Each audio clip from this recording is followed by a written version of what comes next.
Panalangin po natin that Jesus be the center of this church, Jesus be the center of your life, and Jesus be the center of every relationship po na meron tayo. Panginoon, sa iyo po ang kapurihan, sa iyo po ang aming pagpapasalamat, sa iyo po ang kadakilaan, sa pangalan ni Jesus. Amen. Amen. Sige po, so makakaupo na po tayo. Hanap po tayo ng lugar kung saan tayo komportabling makakapakinig ng salita ng Lord. So magandang hapon po. So ang atin pong pag-uusapan sa hapon pong ito ay wisdom applied pa rin, pero patungkol po sa relationship. No, sabihin mo sa katabi mo, mahirap pong walang kausap, no? Kasi relationship ang topic, tapos wala kang kausap, napakahirap. Sabihin mo sa katabi mo, kaugnayan. Sa English, relationship. Ayan. Sino po dito ang may relationship? Paano po kayo lumitaw sa mundong ito na bigla na lang po kayong sumulpot? Sino po dito yung may relationship? Kasi ang connotation ng mga kabataan pag sinabing relationship, jowa, boyfriend, girlfriend, ex, di ba? So ang pag-uusapan po natin in a broader context po ay relationship, pero yung karunungan na galing sa scripture po yung ating i-apply. No? So maganda na mapakinggan natin, mag-reflect tayo kung tayo ba yung pinapatungkulan para sa atin ba to? Or para ba sa ating kapamilya o kaibigan? Mahalaga na makita natin at ma-assess natin, okay pa ba yung relasyon ko sa kapwa ko? Sabihin mo sa katabi mo, pakikipagkapwa-tao. Madali sabihin, pero mahirap gawin. No? So, inaanyahan ko po yung bawat isa po na tumayo para po sa ating opening verse. Sa Matthew 22, verse 37 to 40. Ayan. Siguro naman pamilyar na pamilyar sa inyo, ano? So parang kahit hindi natin memorize yung verse, pero alam natin yung context. Sabi po dito, Jesus replied, "Love the Lord your God with all your heart, and with all your soul, and with all your mind. This is the first and the greatest commandment." Yun ang pinakauna at dakila sa lahat ng mga utos.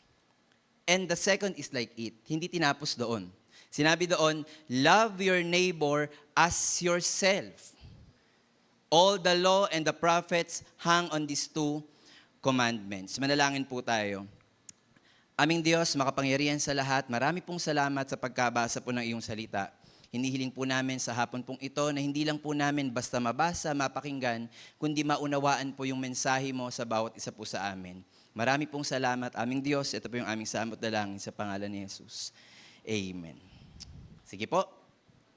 Upo na po tayo. At bago ko po umpisahan, no, yung atin pong topic about relationship, maganda na ma-define muna natin ano ba itong pinag-uusapan natin para hindi tayo maligaw. Kasi pag sinabi ng relationship, relasyon, kaugnayan, no? Ang kakambal ng relationship ay commitment. Pero this time po, specify natin. Ano po bang ibig sabihin ng relationship? No? Sabi po dito sa Cambridge Dictionary, relationship is the way two or more people are connected or the way they behave toward each other. Ang isang relasyon or kaugnayan daw ay kung paano ka nakikitungo sa iba. So hindi lang ito one way. Ang relationship po ay two-way, no? Kaya kung halimbawa kinakausap po, nung gusto mong kainin, at hindi sumasagot, nagiinit na yung ulo mo. Kasi parang wala siyang naririnig at parang wala kang connection sa kanya. Dahil hindi kanya sinasagot, parang wala kang halaga sa kanya. Tama? Naranasan nyo na po bang, naramdaman nyo na po ba na parang wala kayong halaga doon sa taong kausap nyo? Masarap, nakaka-enjoy, yung gali wala siyang pakialam sa akin. I'm so blessed. Wow. Nabibless ka nang wala siyang pakialam sa'yo. Di ba parang naiinis ka at the same time, parang gusto mong ilayo yung sarili mo doon sa taong yon.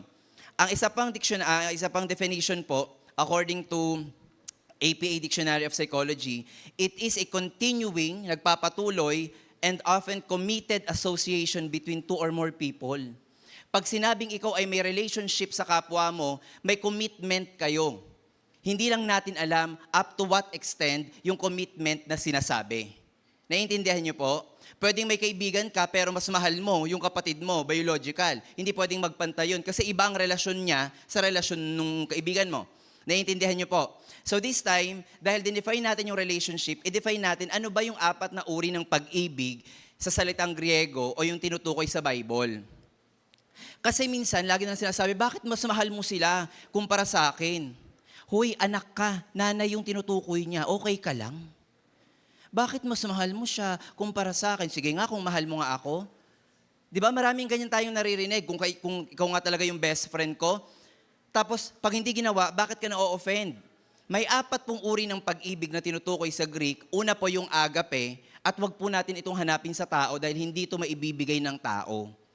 Kung sasabihin ko po sa inyo ngayon, no, halimbawa, ako po ay mamamatay na mamaya at gusto ko pang mabuhay, sino dito ang gustong mag-sacrifice para kay John lumapit sa harap? Wala, di ba? Hindi. Meron bang gusto lumapit dito? Mamamatay na ako mamaya. So, pwede bang mag-sacrifice kayo? Meron? Sige po. 1, 2, 3. So, wag niyong hahanapin ang agape love dahil ang agape love po ay nanggagaling lang sa Diyos. Ito ay spiritual love. Ito ay unconditional love. Ang tao ay hindi, tayo ay nabubuhay sa agape love ng Diyos, pero ang tao ay hindi niya kaya mag-impart ng agape love kasi ang tao pag umibig, lagi may kondisyon. Tama, mali? Sasama ako sa iyo, pero, huy, sama ka sa akin, libre mo. Laging may if. Tama? Hindi po yun agape love. That is conditional love. Ang isa naman po na pag-ibig ay yung tinatawag nating storge. Ang ibig sabihin po ng storge ay parental love o yung pagmamahal po ng magulang sa kanyang anak. Anong lagi sinasabi ng nanay? Anak, igagapang ko yung pag-aaral mo kahit tumanda ako, kahit wala akong maipon, basta igagapang ko yan kasi mahal kita. That is storge. Pero hindi darating sa point na, anak, sige, papatayin ko na lang yung sarili ko para mabigyan ka. Wala pa ako naririnig na ganun. Sige na, anak, patayin mo na ako para mabuhay ka. Wala. No, Diyos lang ang gumagawa nun. At yung isa pong uri ng pag-ibig ay yung philia. Ito yung nararamdaman natin sa kapwa natin, yung brotherly and sisterly love, yung friendship. No? Yung tipong, unang araw ng klase, may best friend ka kaagad. Pero ayaw mo naman talaga sa kanya, wala kang choice kasi alphabetical, kayong dalawa yung magkatabi. Anong apelido mo? Kaya yung mga magkakaibigan, anong apelido mo? A. Puro kayo letter A. Kasi po kami magkakatabi, no choice, kami magkakaibigan. Nagustuhan na lang namin po yung isa't isa. At pag inaway yung kaibigan mo, halimbawa tatlo kami halimbawa nandito, inaway ako, yung umaway sa akin, hindi naman kaaway nung kaibigan ko, kaaway na rin nila. Tama? Huwag mong sasaktan yung kaibigan namin. Susuntukin kita. Pero sinabi, ano ginagawa ko sa'yo? Kaibigan namin to eh. Tama? That is philia. Pero that is conditional love pa rin. May if pa rin yun. Kung may I speak doon, sige. Okay lang yan. Ikaw ka na bahala dyan. Di ko naman kaano-ano yan eh. Still may condition. That is philia. At yung isa sa pinakamababa, no? Ako kung tawagin ko to pinakamababang uri ng pag-ibig, it is because of the physical attraction. Uy, mahal ko yun. Bakit? Ang ganda niya. So, ibig sabihin kung pangit siya, ayaw mo sa kanya, hindi naman. Pero, ang ganda niya kasi. Pero dahil nga hindi siya maganda, ayaw mo sa kanya, hindi sa ganon. Bakit nga? Ang tangkad niya ka mo, kaya best friend ko yan eh. Kung halimbawa 4 flat yan, hindi naman sa ganon. Lagi tayo nakatingin. It is erotic love.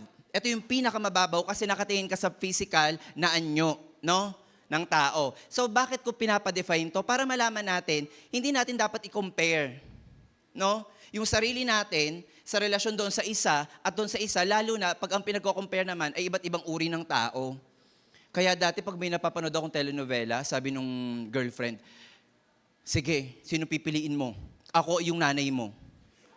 Sabi ko, totoo ba? Na talagang kinakailangan kong mamili or kinakailangan niya mamili? Bakit ikaw ba yung nagluwal sa akin? Diba? Mamaya pag-uusapan po natin ang pagpili sa tamang makakasama. Kasi relationship pa rin po yun. May wisdom po doon. Hindi dahil maganda siya, mahaba, tall, dark, and handsome, ay crush mo na. Lord, ito na to talaga, kasama to sa prayer list ko. Hindi mo na ipag-pray kung Kristiyano yan. Okay? So ngayon po, tignan natin sa Matthew 7:12, ito po yung Sermon sa Mount. Nag-sermon ang Panginoong Jesus sa bundok, isa po ito sa mga sermon niya, kasama yung Beatitude, yung blessed are the ganyan, blessed are the peacemaker, isa po ito sa binanggit niya. Siguro familiar kayo dito, yung tinatawag nating golden rule. No? Ano yung sabi doon sa madaling sabi? Kung anong gusto mong gawin sa'yo, gawin mo sa iba. In a scripture, sabi sa scripture, do to others whatever you would like them to do to you. This is the essence of all that is taught in the law and the prophets. Binanggit po ulit, ito ang kabuuan ng pagsunod sa mga batas. Ano yung batas na binabanggit po dito? Yung law. Ito po yung 10 utos. Sino dito memorize ang 10 utos? Ginagawa niyo? Hindi, sabi lang naman memorize eh. 'Di ba? Yung unang 4 na utos daw doon ay para sa Diyos. No? God first, no idolatry, do not misuse the name of the Lord. At yung pang-4, remember the Sabbath day by keeping it holy. 5th commandment, honor your parents. 6th commandment, thou shall not steal, thou shall not kill, thou shall not commit adultery, and thou shall not covet. Yung 6 na natitira para sa tao. Kaya kung titignan natin, yung unang utos, mahalin mo ang Diyos higit sa lahat, yun yung 4 doon sa 10. Nakakaintindihan? At yung 6 na natitira, yun yung tinatawag na love your neighbor dahil patungkol yun sa kapwa mo. Kung Kristiyano ka at sa leader ka at ikaw yung mahilig mang away, may nilalabag ka na sa kautusan at sa propeta. Anong dapat gawin sa'yo? Ipag-pray muna, patayin ka agad. Ipag-pray nyo muna, mga kapatid. No? Ipag-pray natin sila. Pero pinapakita lang dito na even ang Lord Jesus Christ, sinabi niya, kung gusto mong pakitunguhan ka ng mabuti, anong gagawin mo dapat? Pakikitunguhan mo ng mabuti. Pero may mga Kristiyano ng pananaw ganito. Ayaw niya sa akin eh. Edi, ayoko din sa kanya. Bakit? Gusto ko ba siya? Tayo niyo ba kung gusto ko siya? Pero sabi ng Lord Jesus Christ dito, kahit ayaw sa iyo ng tao, pakitaan mo ng may pag-ibig. Okay? Yung iba parang di lang kumikibo. No? Sabi niya, bakit lagi na lang ganito pag ito ang ano? So, ngayon papag-usapan natin, ano ba yung mga principles ng isang relationship na ang center po ay ang Panginoon? So, sabi ni Pastor Gino kanina, bato-bato sa langit, tamaan, wag magagalit. No, wala pa akong pinapatungkulan, pero ito po ay base sa mga naobserbahan at ano din po yung nakalagay sa scripture. Unang principle sa pagbuo ng relationship ay lagi naman pag-ibig. Sabihin mo sa katabi mo, pag-ibig. Sino dito naranasan ng umibig? Ang lungkot naman talaga nung iba. Napakalungkot ng buhay. Sino dito yung naranasang umibig? Naranasang ibigin? Wala talaga. Sino dito naranasan ilibre? Ayun. Kaya ka nilibre niya kasi mahal ka niyan. Iba pa atang pag-ibig ang gusto mo. Sino dito ang naranasang manlibre? Ba't parang ang dami nakasimangot? Bukal ba sa loob nyo? No? Bakit sinasabi? Ang sabi sa Bible, love is the foundational principle of every relationship. Magkapatid, mag-ina, no? Mag-asawa, laging pag-ibig. Bakit mo siya gusto? Mahal ko siya eh. Kahit nag-aaway kami ng kuya ko dati, nagsusuntukan kami, pero pag, uy, si Jan daw, inaaway doon. Sino umaaway dyan? Pero magkaaway kami noon. Kasi mahal ako ng kuya ko. Di ba? Ay yung isang mag-asawa, ano oras ka naman umuwi? Pero nung time na may sakit, halika na, magpa-check up na tayo. Laging may pag-ibig, no? Imposibleng makabuo ka ng magandang relasyon, lalo na Kristiyano ka, kung walang pag-ibig. Mahal ko yan, wala naman akong choice eh. Wala, hindi tatagal ang relasyon pag walang pag-ibig. Lagi niyo pong tatandaan. Pero wag po kayong maniniwala doon sa kanta. Hindi ko nakakantahin kasi baka hindi niyo rin malaman na kanta yun. Alam niyo po yung kanta na may lyrics na Love will keep us alive. When we're hungry, love will keep us alive. Hindi totoo yun. Dilat kayong mamamatay? Mahal naman namin ang isa't isa kahit hindi na kami magtrabaho. Dahil mahal namin ang isa't isa, mamamatay kaming dilat. I-rebuke nyo kaagad. Pag yun ang nanliligaw sa inyo, kaya yung makakasama nyo, di ba sabi nga sa kanta, kahit ano tayo, gutom, basta may pag-ibig, mabubuhay tayo. Wala pa akong nakitang isang taon nagkatitigan dahil mahal ang isa't isa na busog. In fact, hindi nga nakakabusog yung itsura. Nakakaumay. Pero ang taong may pananampalataya sa Diyos, no, kahit hindi siya physically attractive, kung yan, buhay yan sa pananampalataya, mabubuhay kayong pareho. Walang nag-agree. Talagang gusto niyo talaga physical no? Biro lamang. So, ano ba yung sinasabi ng Lord about pag-ibig? Number 1, sabi sa John 13 verse 35, "By this everyone will know that you are my disciples if you love one another." Paano daw makikilala ng mga sumusunod kay Kristo na tayo ay kanyang tagasunod? Ano yung unang makikita? Anong manifestation? Pag may one verse? Oh, ay, follower yan, may one verse. Ganun ba? Ano makikita? Ay, tall, dark, and handsome, ay, disciple yan. Hindi. Paano daw makikita na ito ay disipulo ng Diyos? Hindi ba nababasa to? Parang ayaw nyo talagang banggitin, masama ba ang mga loob nyo? If you love one another. Kung mahal mo ang kapwa mo, kung mahal mo siya, pinaprioritize mo siya, malalaman na ikaw ay tagasunod ni Kristo. In fact, yan ang number 1, pero sabi nila, yan daw ang isa sa pinakamahirap gawin consistently. Ano pong sabi sa definition ng love? Ano ba kasi? Let us define what is love. Huwag yung mga flames na yan. Ang pangalan mo, ay naku, enemy. Ay, love kayo. Hindi po yun ang definition ng love. Ito ang definition ng love na sinabi ni Apostol Pablo sa 1 Corinthians. Love is patient. Love is kind. It does not envy. It does not boast. It is not proud. It does not dishonor others. It is not self-seeking. It is not easily angered. It keeps no record of wrongs. Ganda, no? Positive. Verse 6, love does not delight in evil, but rejoices with the truth. Ito yung dapat nating gawin. It always protects, always trusts, always hopes, always perseveres. Sa Tagalog, kunin natin sa Tagalog, ang pag-ibig ay matiyaga at magandang loob.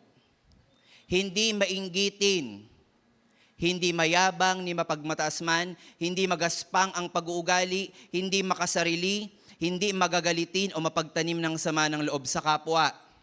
Kaya kung nagtatanim ka ng sama ng loob sa kapwa mo dahil nasaktan ka, na-offend ka, hindi pag-ibig yan. Huwag mong i-sugarcoat, hindi, emotional lang ako, mahal ko naman siya pero masama ang loob ko. Contradicting yun sa definition ng 1 Corinthians. Verse 6, hindi ito natutuwa sa masama.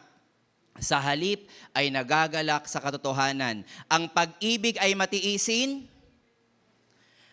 Ang pag-ibig ay mapagtiwala, hindi mapaghinala. Ang pag-ibig ay puno ng pag-asa, hindi puro pasa. Ang pag-ibig ay nagtatiyaga hanggang wakas, hindi kumakalas. Kaya yung iba, ikinasal. Isinusumpa ko sa dambanang ito, sa harap ng Diyos, sa lahat ng ating mga bisita, at ang laki ng ginastos natin dito, na hindi kita sasaktan, hindi ganyan. After some time, anong oras ka umuwi? Bakit ganong oras? Pag ganun na yung linyahan ng tanong, balikan mo yung definition ng love kung pag-ibig pa rin ba yun. Dahil ang pag-ibig ay mapagtiwala at hindi mapaghinala. Ang pag-ibig ay nag-iingat. It protects. Pero kung yan, sinasaktan ka, emotionally and spiritually nasasaktan ka, that is not love. Huwag natin i-sugarcoat. Nahihirapan nga po ako mag-devotion kasi po dito, i-let go mo yun. Pero sabi po ng Lord, sabi dito matiisin. Nagtitiis ka sa mali. Mali yun. Uulitin po natin, ang pag-ibig ay matiisin, mapagtiwala, puno ng pag-asa at nagtatiyaga hanggang wakas. Ano po ngayon yung ibig sabihin nito? Colossians 3:14. And over all these virtues put on love which binds them all together in perfect unity. Ano pong sabi dito? Kahit anong mangyari na sitwasyon ng buhay mo, sabi sa akin kanina, araw-araw. No? Araw-araw, ano man daw yung sitwasyon, ano yung panahon, ano yung pagkakataon, no, kasama natin ang Diyos. Gayun din naman dito sa pag-ibig, lahat daw po ng gagawin natin, ang nagbabind daw po dyan, kumbaga parang sa ang nagdidikit, ang nagguglu sa lahat ng relationship, ay pag-ibig. No? Tuloy po natin. 1 John 3 verse 18. Ano po sabi dito? Little children. Hindi po ang kausap po dito ni John ay hindi talaga mga bata na nasa Sunday school, ha? Hindi naman siya propeta ginawa ng Diyos para kumausap sa mga baby. Little children, hindi ganon. Endearment po ito. Pagpapakita na itong mga taong ito, bagamat sila ay matured by age or by physical, no, na aspeto, sila ay nakakalimot pa din. Kaya pinapalalahanan, mga kapatid, mga anak, let us not love in word or talk, but in deed and in truth. Ang pag-ibig po ay hindi dinadaan sa tula o sa kahit anong salita. Uy, sinagot ko na siya. Bakit ang haba ng tula niya? Nakaka-touch.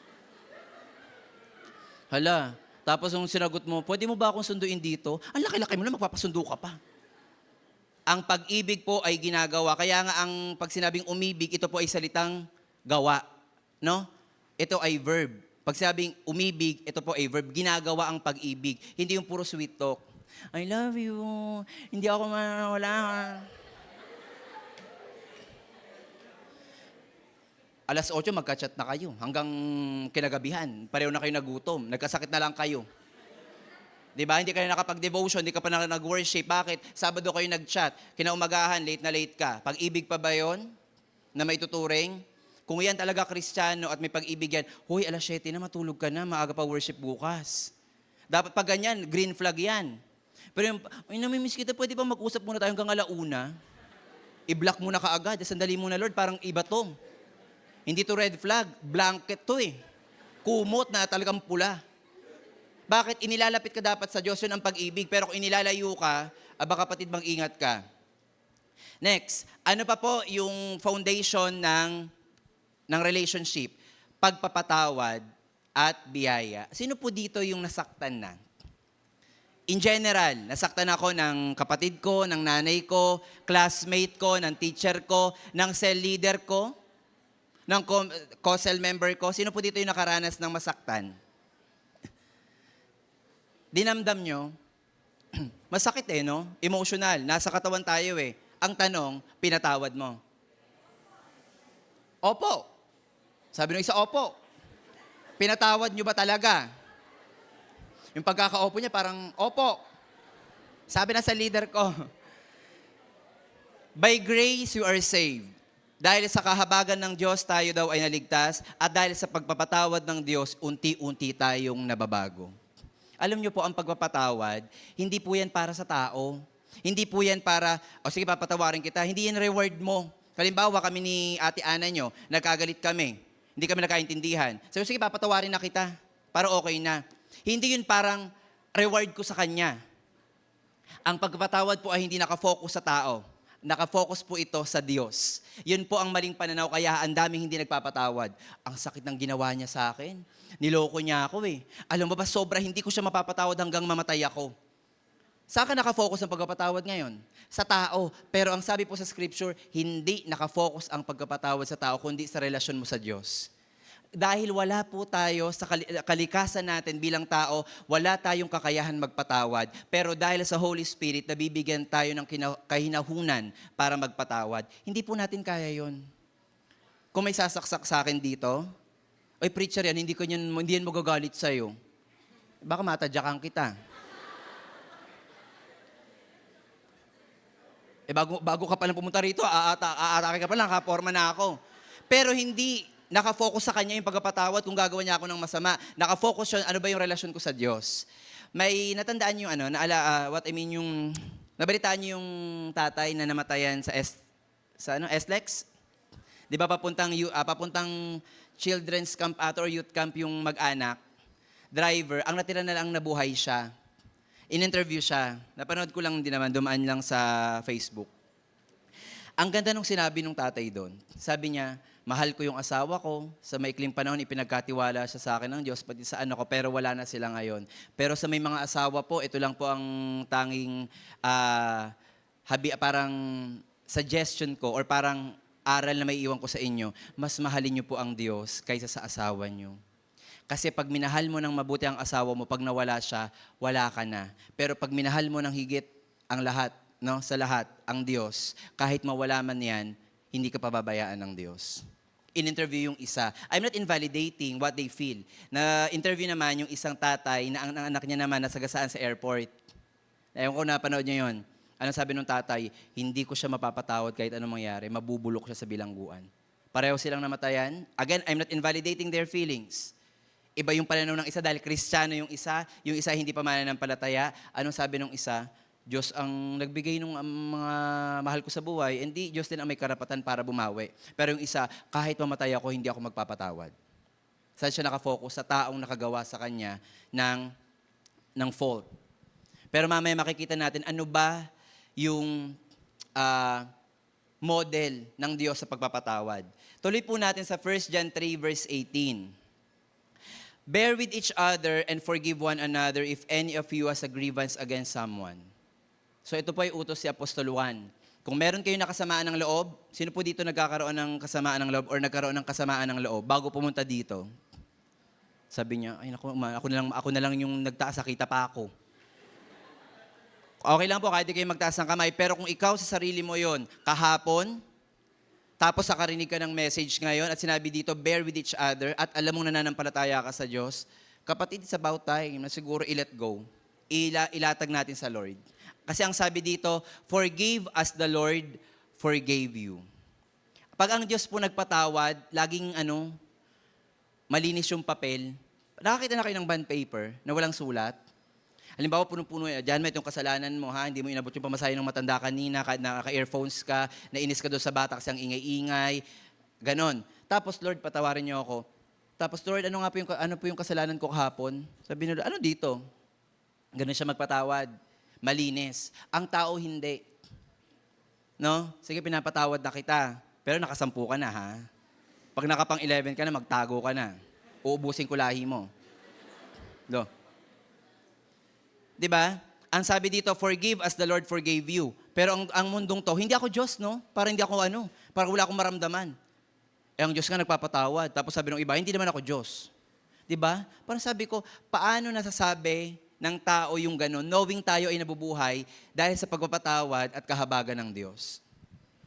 Marami pa. No? Marami pang mga heartache siguro, maraming kabigatan ng loob ang pwede tayong maranasan, pero ang lagi nating iniisip when it comes to forgiveness, yung model ng Lord. Next, sabi sa Matthew 6:12, the Lord's Prayer, memorize nyo ba yun? Ama namin, sumasalangit ka.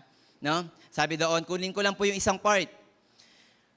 Ito po ay ibang version, pero pinababaw ko lang. Yung sabi doon, patawarin mo kami sa aming pagkakasala kung paano namin pinatawad ang nagkasala sa amin. Sabi sa version na to, we have forgiven people who have done wrong things to us. In the same way, please forgive us for the wrong things that we have done. Tignan niyo po, ano po yung nauna? Lumapit siya sa Diyos para humingi ng tawad or lumapit muna or iningi niya muna ng tawad sa nakaalitan niya bago siya lumapit sa Diyos?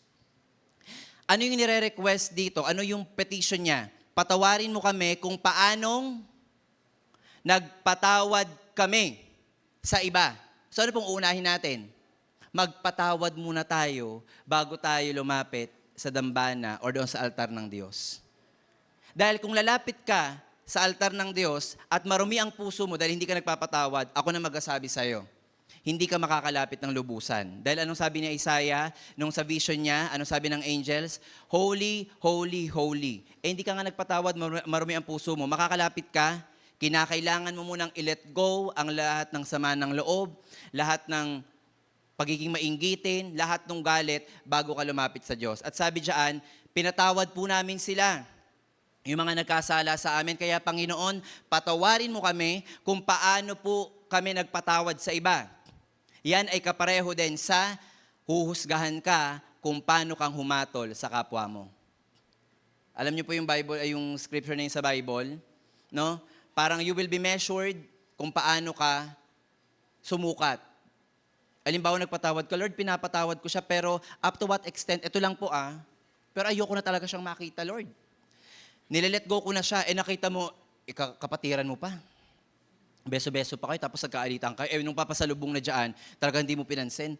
Tapos hindi ka makapag-worship, Lord, talagang ayoko siya makita, hindi ko siya pinapatawad. Bigla kayong pagkalabas nyo, bigla kayong may bumagsak na bulalakaw dyan. Tapos, yan. Ang senaryo, nasa gate of heaven na kayo.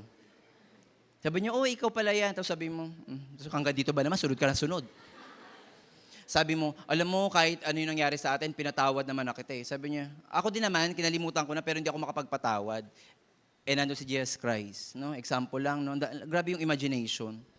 Papasukin, yung sinubisita, papasukin. Sabi niya, "O, sige, tuloy. Ikaw, sandali muna. Sabi niya, "Ikaw, bakit kita papapasukin? Panginoon, naniwala ako sa'yo, nagpatawad po ako. Excited po akong makita ka. O, sige, pasok. Ikaw, Lord, wala bang ibang room? Talagang papasok kami dito. Sandali muna, iha. Nagpatawad ka ba? Ako kasi nagpatawad, pinatawad kita, pero ikaw nagpatawad ka ba? Lord, hindi ko kaya o wala ka dito. Ang pumapasok lang dito ay walang laman na burden sa puso. Diyan ka sa labas. Lord, hindi. Doon. Ganun po kabigat ang standard nung sinasabi natin na hindi tayo pwedeng lumapit sa altar ng Diyos na marami ang puso mo. Bakit? Banal ang Diyos. Just imagine, ang pagkapatawad ng Lord, no, umabot pa sa kasukdulan na pati anak niya i-offer niya. Luke 23 verse 34. Nakabayubay ang Panginoong Jesus. Anong sabi niya? Ama. Nakapako siya ha. Nakikita niya lahat ng pumako, nagsugal sa harapan niya. Kasi pati damit niya pinagsugalan eh. Kapirasong tela, pinagsugalan niyo pa. Nauuwaw ako, pinainom siya ng parang suka. Binaboy siya ng tao. Pero nung time na siya'y mamamatay, anong sabi ng Diyos, ng Panginoong Jesus, Ama, patawarin mo sila dahil hindi nila alam ang kanilang ginagawa. Inisa-isa niya ba? Lord, patawarin mo to kasi hindi naman masakit yung palo talaga nito, nadamay lang. Eto Lord, grabe ang hagupit nito.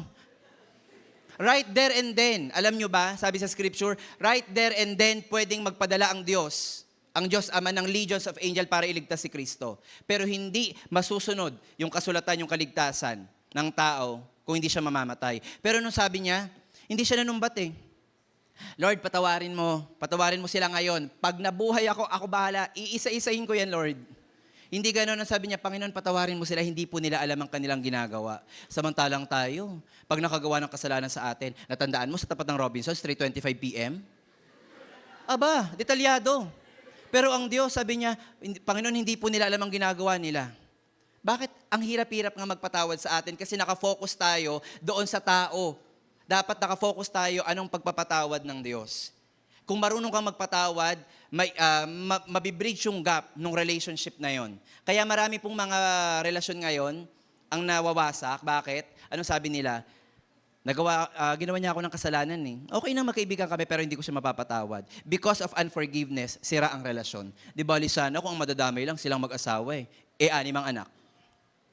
Kinagisnan ng bata na, okay lang, mami, daddy ko nga magkahiwalay, magkaibigan lang eh. Tutularan niya yon. Tapos magtataka tayo, Panginoon, bakit ganito po ang bayan namin? Kung sabihin ng Diyos, bakit ganyan nga kayo?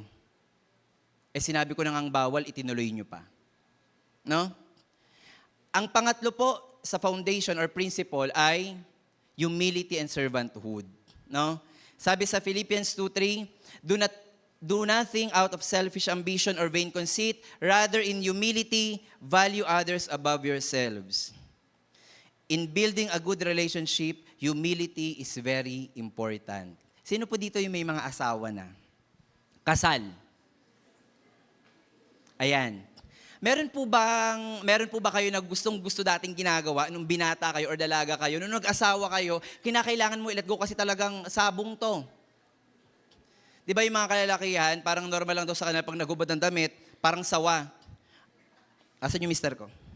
Ito yung medyas, ito yung shorts, nasundan mo na aayan. May mga babaeng masinop, di ba? Tapos nagagalit. Ano ba talaga? Ganyan ka ba talaga kadumi? Darating talaga sa point na magpapakababa ka kahit lalaki ka, na sige na, iimisin ko na to, aayusin ko na to. Pag ikaw daw naging humble, ikaw ay mababang loob, yan daw ang umpisa para magkaroon ka ng magandang relationship. Kung halimbawa sumakay ka ng jeep, alam niyo po ba na may mga position tayo doon sa jeep? O basta lang kayo sakay ng sakay? Kanino po nakalaan yung pagsampa mo? Yung dalawang magkabilaan, kayo nakalaan yon? Senior. Hindi senior high school ha? O senior high school, may ID. Senior na matanda, nakita mo na may tungkod, doon mo pa pinaupo sa may... Kaya bago kayo makausad, sabi ng driver, ayaw niya, hindi ko muna papaanda rin to. Naglalakad pa yung matanda ibigay nyo na. Para namang matatanggalan kayo ng pagkatao naman pag umusog ka ng konti. No? At kung malalaki naman ang bitbit nyo, at alam niyo namang upuan yun, huwag niyo naman isang palahat doon. Tapos, bayad po isa. Pero ano, kuya po mo 10. May mga Kristiyano pa dyan. Ang kasama mga bata. Mga bata parang matatangkad na. Bayad po dyan lang po sa tapat ng Robinsons Great Commission. 3 kayong sumakay. Isa lang po yan. Binanggit pa yung church. Kapatid, abay magpakababa ka naman, no? Kung kinakailangan mo kay ikalong mo yan. Kasi hindi ka makakapag-serve unless mababa ang loob mo. No? Kung utusan ko kaya dito, sino dito ang sinasabi niya na kaya kong i-practice yung humility? Taas ang kamay. Di ba wala? Next na natin to. Sige nga, kung sino, kuya, kaya kong gawin yan. Sige nga, after ng SND, lahat ng hugasin sa kitchen, hugasan nyo. Malinis, dapat sanitize. O kuya, kaya ko yan. Pagod na pagod siya, pag uwi ng bahay. Anak, pahugas nga. Pagod ako, naghugas ako sa church. Mga kabataan ng Great Commission Christian Ministry, ang first ministry nyo ay bahay, hindi church. Mind you. Baka napakasipag nyo rito. No? Kahit walang buhangin, winawali. Si pastor, lisayo. Sa bahay, nakita mo na, apakan mo na yung papel. Oy, may papel. Oy, may bubog. Tapos anak, pakiwalis muna. Nay, ano ba naman, pagod ako sa church. Nag-share kami ng gospel. Proud ka pa. Yung servanthood, wala. Kaya di ba, tignan nyo, kung ilalagay natin sa statistics, bakit maraming mga Kristiyano, hindi ko nilalahat, bakit yung iba, 20 years sa church, bakit hindi madala yung kasambahay? O yung kasama sa bahay? Hindi dinala ni pastor, pastor, upo po kayo. Kayo po pala yung pastor, ako po yung anak ko na yan, ako po. Pastor, ayoko na lang po magsalita. Gusto niyo pa bang ampunin? Bakit? Hindi tayo makapag-serve sa bahay, bakit wala tayong humility? Pero pag sa church, so, baw na baw ka talaga. Yan po ay mukhang biro, no? Nagbibiro ba si Kuya Jan? Hindi, totoo yun. Na kinakailangan natin baguhin yun dahil dapat makita yung magandang relationship sa bahay. Hindi po sa kapwa. Mahiya naman kayo, ang ganda ng relationship mo sa kaibigan mo, pero sa magulang mo makasagot ka, inam. No? Yes, opo ma'am, opo, sige, magkita tayo sa ganito. Anak, ano na naman? Di ba? May mga ganyan po na para bang, pamilya ko naman yan mauunawaan naman nila ako. Hindi po ganon. Nag-uumpisa po ang ministry natin sa bahay. May papakita po ako sa inyo. Again, hindi ko ini-invalidate ito, pero nakita nyo to? Alam nyo yan? No? Dito lang daw hindi naging bida si Jollibee. Ano pong story niyan? Kung totoo man, no? Again, hindi po ako I'm not against, hindi ko po kilala. Pero, ang senaryo dito, may nanganak na babae sa isang public hospital. Ito po ay totoong nangyari. Pinakitunguhan siya ng hindi maganda ng mga nurses. Napadumi siya doon. Sa pag manganganak, napadumi na siya, ang dumi-dumi niya. Ang isunod sa kanyang diaper, yung nagamit niya na. Ganun daw. Tapos, nung nagugutom siya, nakita niya yung mister niyang kumakain. Sabi niya, pengin naman ako. Nagugutom ako, bagong panganak Ano sabi ng mister? May libre naman pagkain dyan, yun na lang iyo. Kaya na pa ako puyat sa iyo nagugutom ako. Mag-asawa to Mag-asawa. Ako, sabi ko sa inyo, wala akong asawa, pero nung nakita kong nung binasa ko yung kwento, nanggigigil ako Sabi ko, kung sa ate ko to gagawin, baka siya yung nasa loob ng paper bag ng Jollibee. Just imagine, 9 na buwan nagdala ng bata, itong asawa mo, nahihirapan manganak, sabi nga nila yung paa daw niya nasa bingit ng kamatayan yung isa, nanghihingi lang ng pagkain dahil gutom, dahil lang kapanganak, sasabihin mo, may libre naman yung ospital, yun na lang, puyat na puyat nga ako sa'yo. Parang utang na loob pa nung babae na siya'y napuyat, asawa mo yan. Bakit ko po isinama yan? Walang kababaang loob yung asawa, walang paglilingkod. Kaya nga may nakalagay na note dyan, Anong sabi dyan? Remind us that we need to choose our partner wisely. Kung i-date ka niyan, at pati pagkain mo kinuha niyan, premonition na yan, masamang pangitain ito. Kung hindi ito madadaan sa fasting, kinakailangan ko hiwalayan to. Burger pa lang, inaway na ako. Hindi okay lang, gwapo naman. Maganda naman. Oo, naubos. Naubos siya naman ng bank account mo, kaka-TikTok, bili ng lipstick, ganyan, yung mga anak, kawawa. Alam mo yung mga nanay po, tsaka yung mga tatay, nakakatuwa sila kasi talagang, lumaki ako sa hindi naman nakakarangyang pamilya. Pero totoo yun. Sila yung, nung dumating sa point na, hindi naman kulang, pero laging, mauna na kayo kumain, kung ano matitira yun ng amin. Yun ang paglilingkod. Hindi yung, kami muna Kami muna. Mga magulang nyo kami. Magulang kami, talagang magulang. Pero yung iba talaga, na kumain ka muna. Nakakita na kayo ng inakay, yung ibon na pinapakain. Talagang sinusubuan niya, di ba? Hindi naman lahat na lang napapanood kong documentary, talagang yung nanay pumapatay siya ng bulate, pinapakain niya. Wala akong nakita ng nanay na nag-stop over at nagpakabusog muna ng bulate, tapos yung natira doon sa anak, wala, inuuna niya, ibon yun. Napakaliit ng utak ng ibon, kumpara naman sa atin. Pero alam niya ang gagawin niya, may kababaang loob siya. Tayo pa kaya? No? Next, pang-apat po, wisdom and boundaries. You should not compromise kung ano man pong relationship ang meron kayo. Sino dito yung nag-aaral ng mabuti? Ayun, diba? Sabi ko monte eh. Nag-aaral ng mabuti. Ay, sayang. Nag-aaral na lang kahit hindi mabuti. Gagawin nating mabuti. Choose your friends.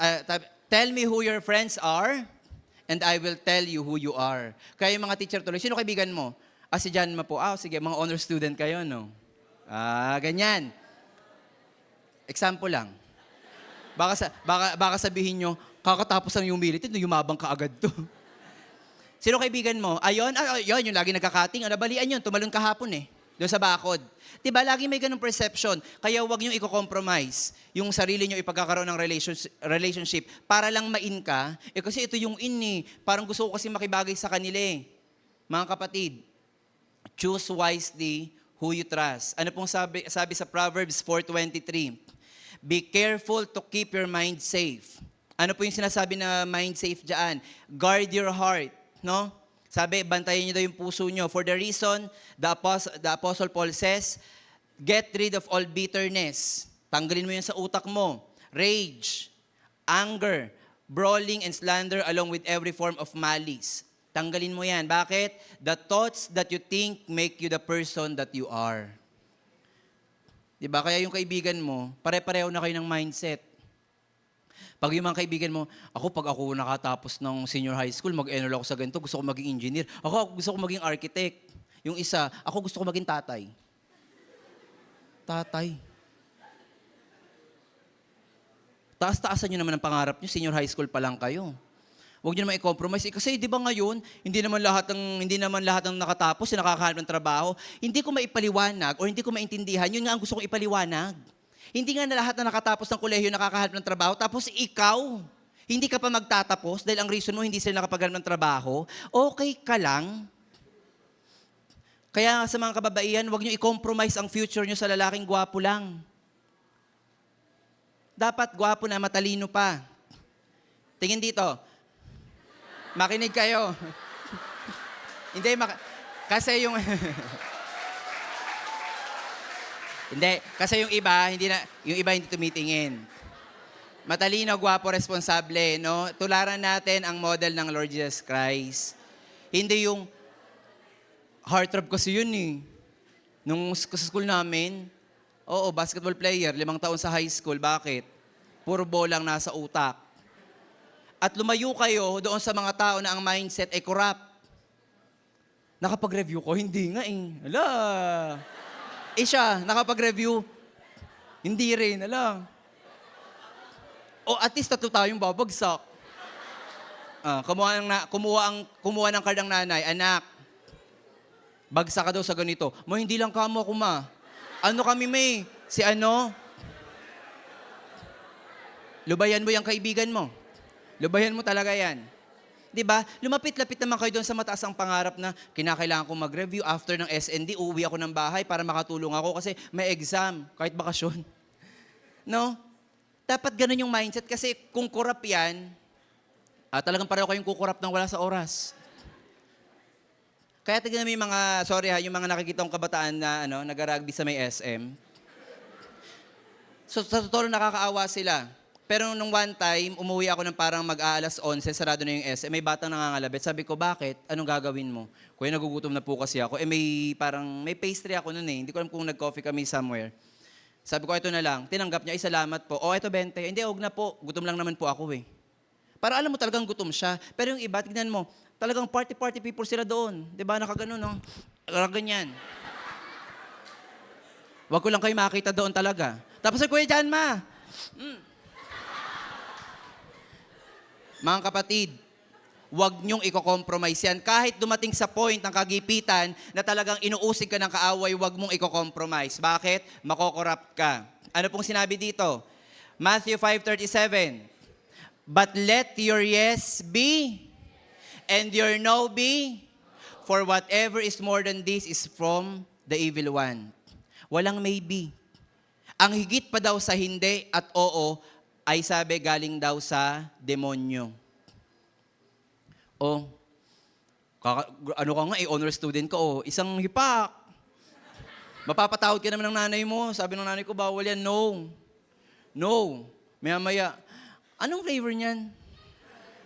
Hello, ano yan? Masakit sa lalamunan yan? Hindi naman. Sabi ng nanay ko, bawal yan. Saan mo binili yan? Ayun na, nag-umpisa-umpisa na. Pag sinabing hindi, hindi. Alam nyo ba, sa mundong to, everything is permissible. Naniniwala kayo doon? Lahat ng bagay pwede mong gawin. Pwede mong tadyakan yung katabi mo eh. Totoo yun.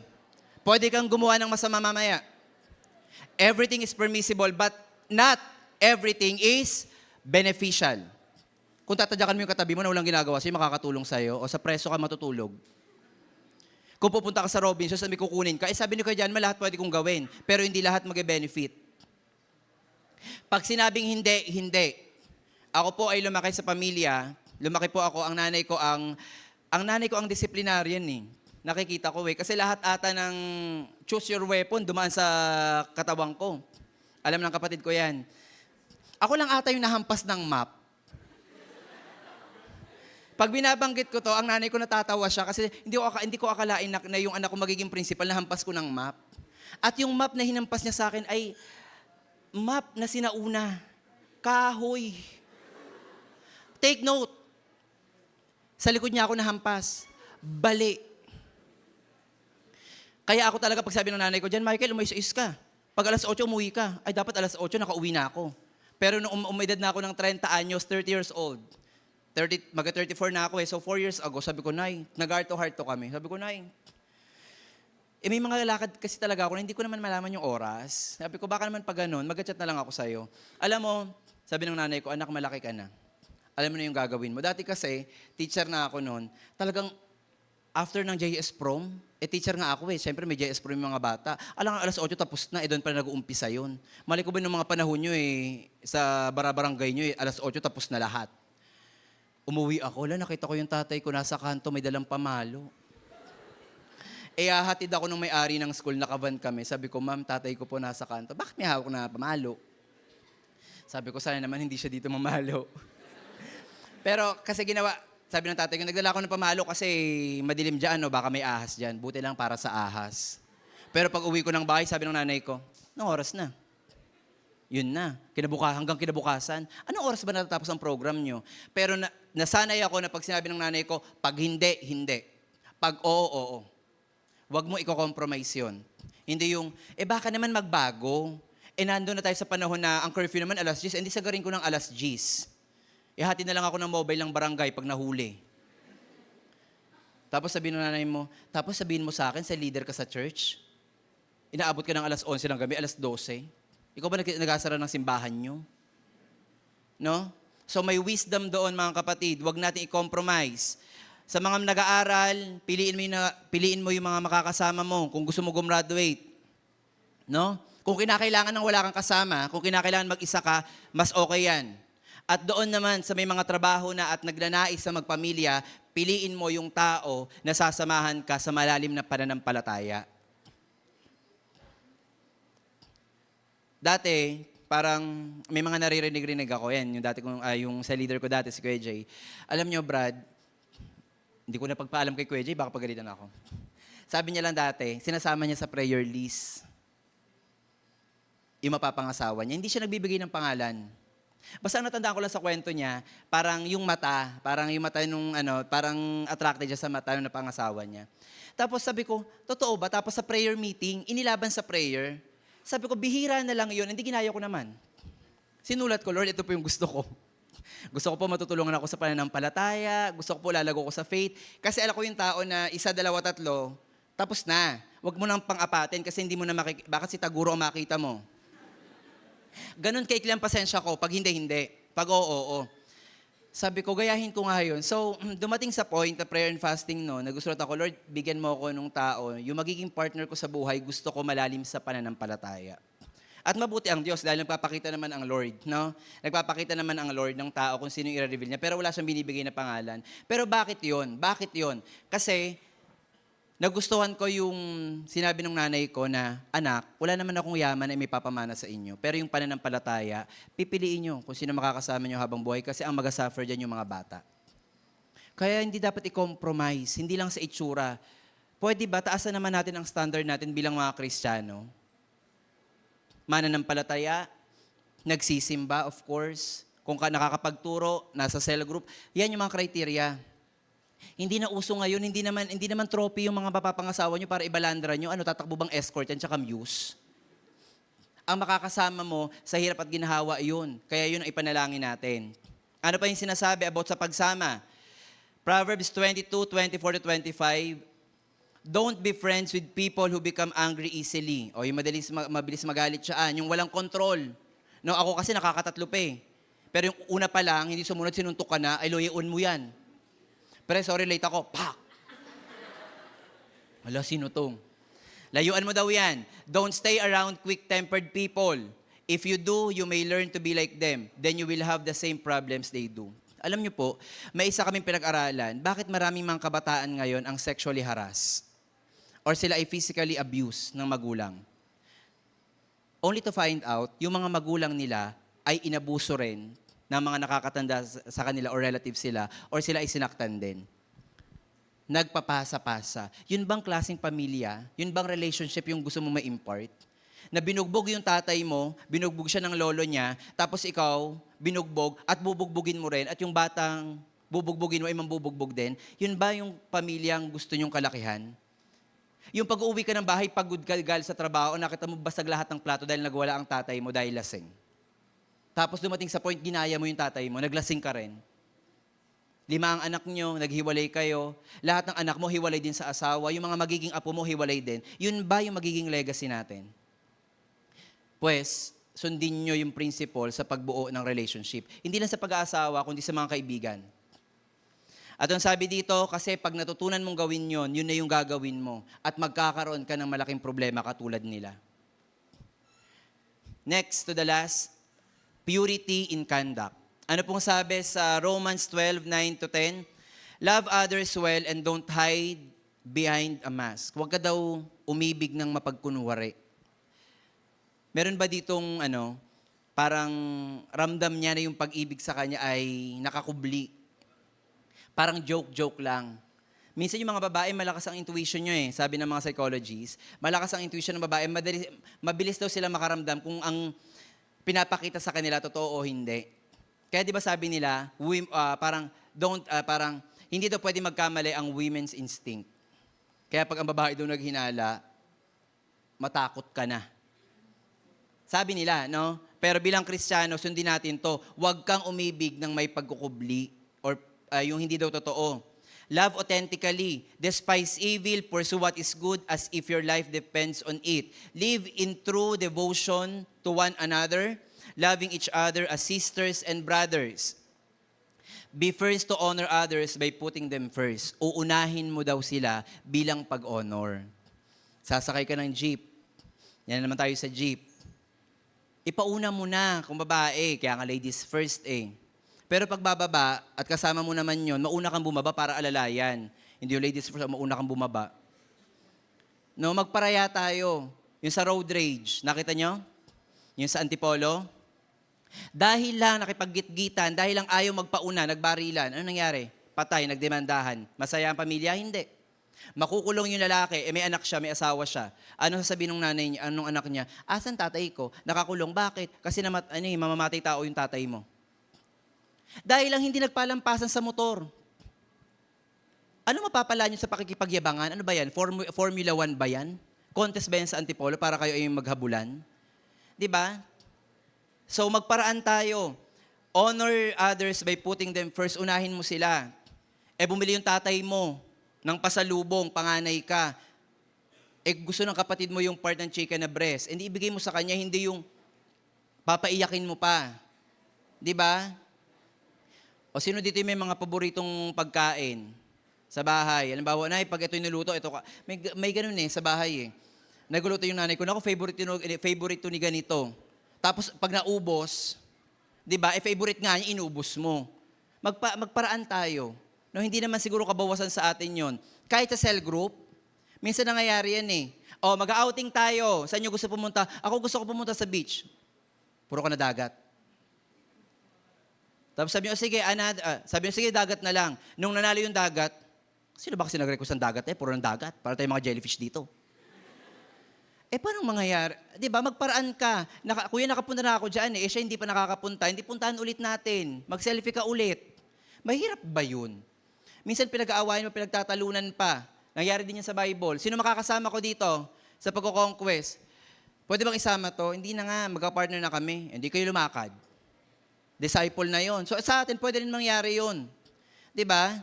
So magparaan tayo. Hindi yun makakabawas sa pagkatao natin.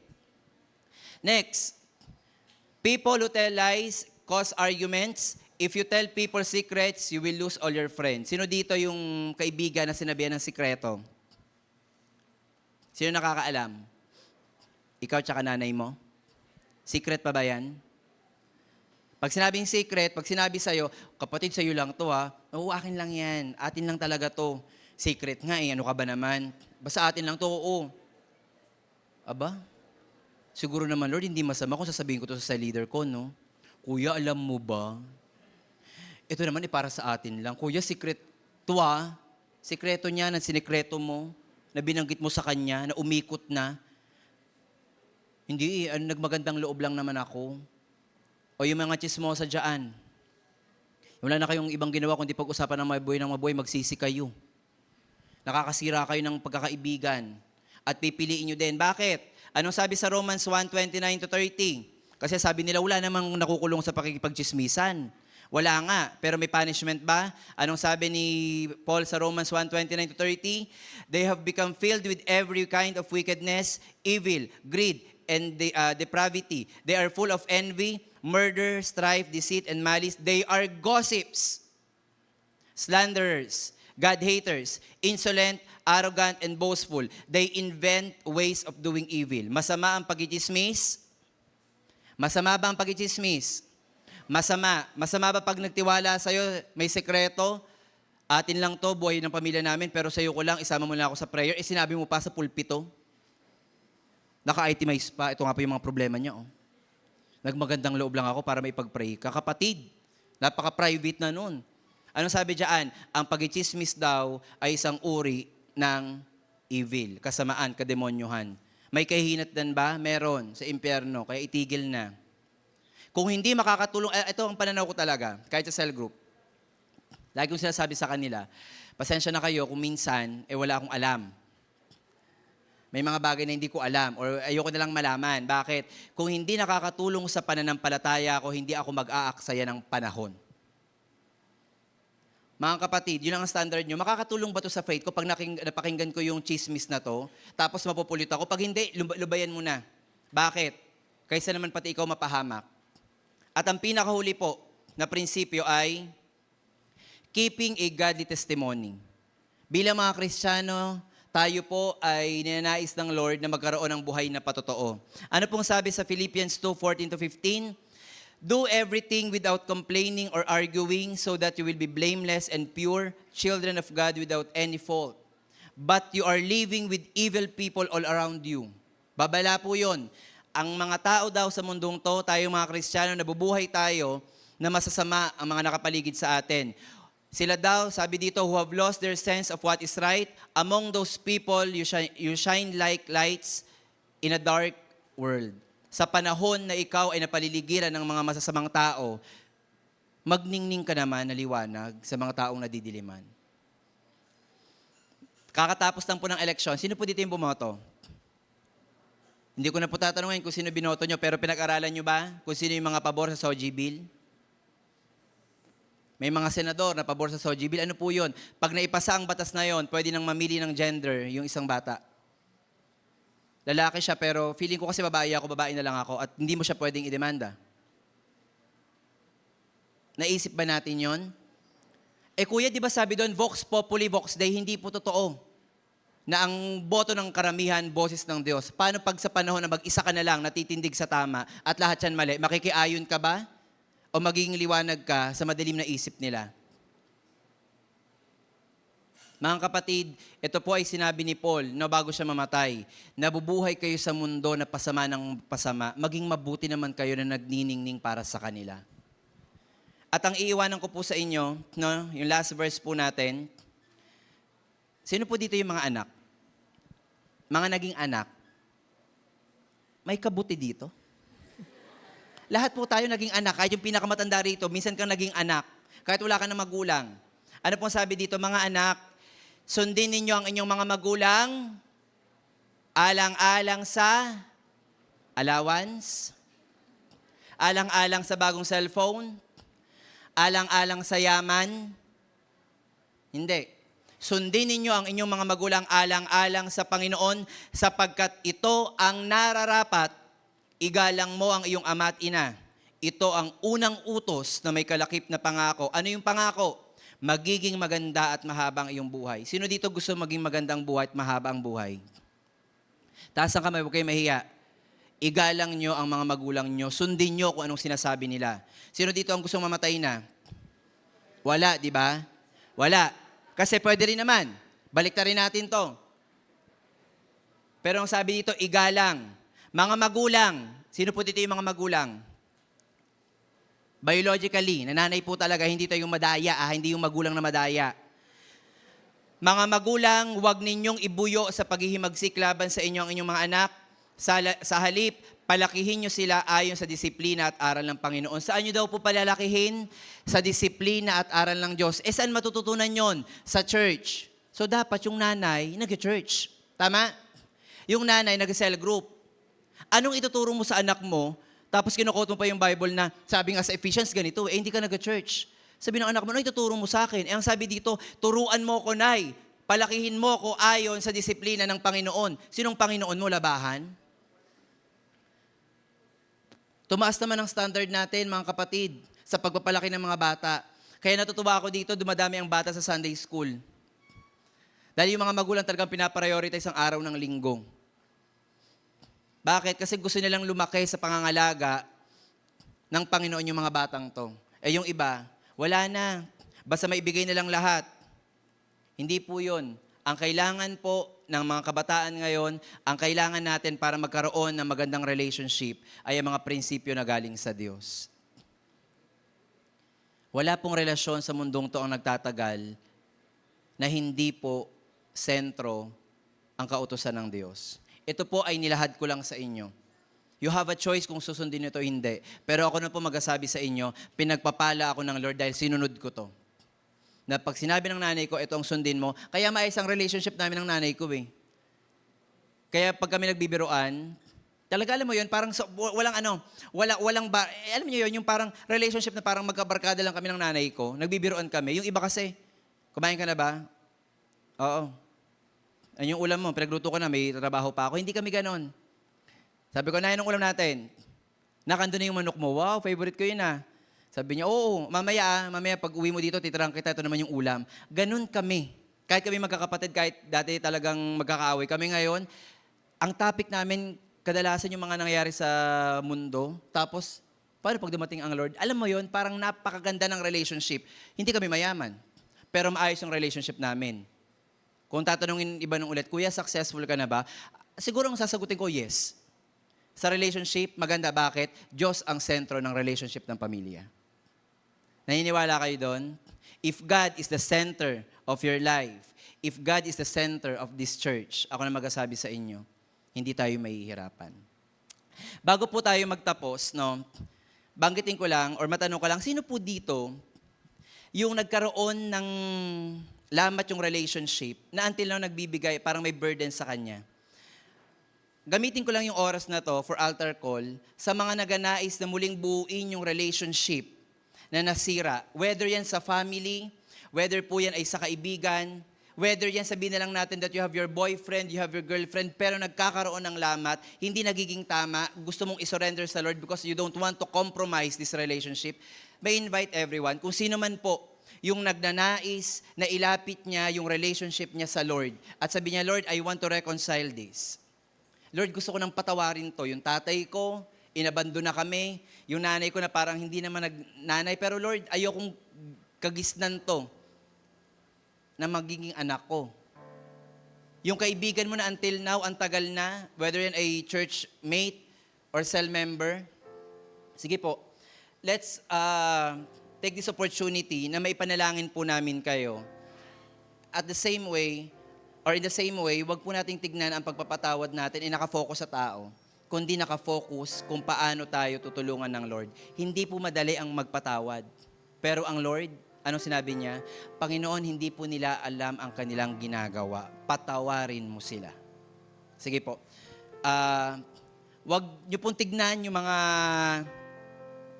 katabi nyo na baka nahiya ako pag lumapit ako. Wag. So this time po, again, I invite, open po ang altar, open po ang front, no? Para muli natin i-reconcile kung ano man pong relationship. Sige po. Huwag po kayo mahiya. To reconcile every relationship or kung this time muli kang nag-uumpisa sa relationship na gusto mo, Lord, gusto ko maging maayos, bubuo ako ng pamilya na ang center po ikaw. Kung ikaw ay galing sa pamilya na sira, it is about time na isurrender mo sa Diyos para maging buo. Hindi po ito usapin na baka makita ng tao. No. Baka makita ng tao na tumayo ako sa harapan, sira yung pamilya ko, isurrender mo sa Lord dahil hindi mo maaayos mag-isa ang relasyon na yan. May invite the primary 12 po. May panalangin sila, no? Kung ano mang relationship yan. Para sa gayon po makita natin, mag-transpire sa atin na, Lord, sira yung relationship na to. Pero alam ko, ikaw po yung kabuuan. Hindi po ikaw yung wakas, Panginoon, kundi ikaw yung umpisa. Sige po. May panalangin po natin sila. Yung mga primary 12 po siguro, tumulong din sa pag-alay ng hands. Sige, start na tayo.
patuloy natin hilingin yung reconciliation, yung forgiveness, no, sa Lord.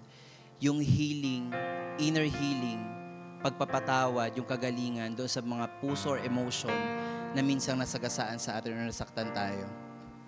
Kinakailangan natin i-let go para makapagsimula ng panibagong maayos na relasyon.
Manatili po tayo sa atmosphere ng prayer. Patuloy po natin ilapit sa Lord yung forgiveness and reconciliation to fix every relationship na nagkaroon po ng lamat sa atin. Mapagpatawad po ang Diyos. Mahabagin po ang Diyos.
Purihin po kayo aming Diyos. Panginoon, salamat po, Lord God, sa hapon pong ito na amin pong naidulog kung anuman po yung kabigatan sa aming puso, sa aming isipan, mga alalahanin, Panginoon, na hindi po namin ma-let go.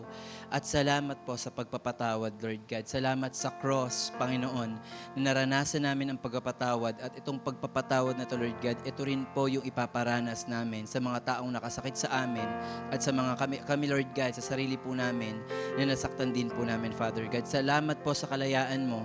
Tunay, Lord God, yung sinabi mo na ang pinalaya ng anak ay lubos ng pinalaya. Purihin ka po aming Diyos. Ito po yung aming samot dalangin sa pangalan ni Jesus. Amen. Sino dito yung